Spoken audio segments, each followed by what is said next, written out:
నిజంగా అనుపమకి హ్యాట్సప్ చెప్పాల్సిందే. ఇలాంటి ఆడపిల్లలు ప్రజెంట్ ఉన్నటువంటి సమాజానికి చాలా అవసరం అని చెప్పేసి శంకర్ గారి కుమార్తె అతిథి శంకర్ గారు మాట్లాడడం జరిగిందన్నమాట.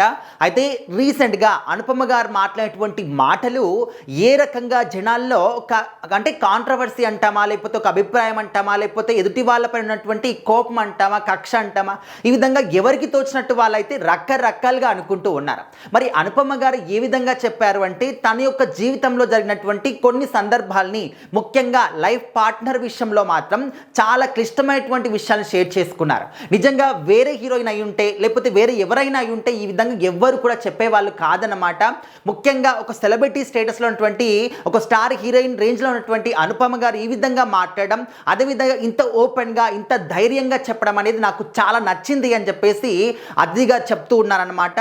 మరి అనుపమ గారు ఏ విషయంలో చెప్పారు, అంత క్లారిటీగా అంత ధైర్యంగా ఏం మాట్లాడారు, అందుకు ఈమెకి ఎందుకు నచ్చింది అని చెప్పేసి రకరకాలుగా అనుకుంటూ ఉన్నారు. బట్ అనుపమ గారు ఏం చెప్పారంటే తన లైఫ్ పార్ట్నర్ విషయంలో మనందరికీ కూడా తెలుసు, ధ్రువ్ విక్రమ్ అనుపమ ఇద్దరు కూడా ప్రేమించుకున్నారు గతంలో అని చెప్పేసి, ఇప్పుడు బ్రేకప్ కూడా అయిందని చెప్పేసి తెలుసు.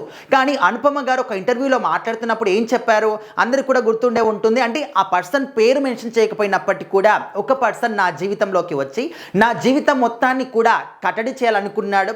అంటే ఒక పంజరంలో చిలకని అంటే పావురాన్ని ఏ విధంగా అయితే బంధిస్తారో నన్ను కూడా తన గుప్పిట్లో బంధించాలనుకున్నాడు. అండ్ అంటే ఇక్కడికి వెళ్ళినా కూడా చెప్పి వెళ్ళాలి, ఎవరితో మాట్లాడినా కూడా చెప్పి మాట్లాడాలి, ఈ విధంగా ప్రతి ఒక్కటి కూడా ఆంక్షలు, ఈ విధంగా నన్ను మొత్తం కూడా ఒక నా చుట్టూ కూడా కంచి వేయాలనుకున్నాడు. కానీ దాన్ని మాత్రం నేను ముందుగానే గుర్తించి బయటికి రావడం జరిగింది. ఇప్పుడిప్పుడే నా పాత జీవితాన్ని నేను మళ్ళీ తెచ్చుకుంటున్నాను అనే విధంగా చెప్పారన్నమాట.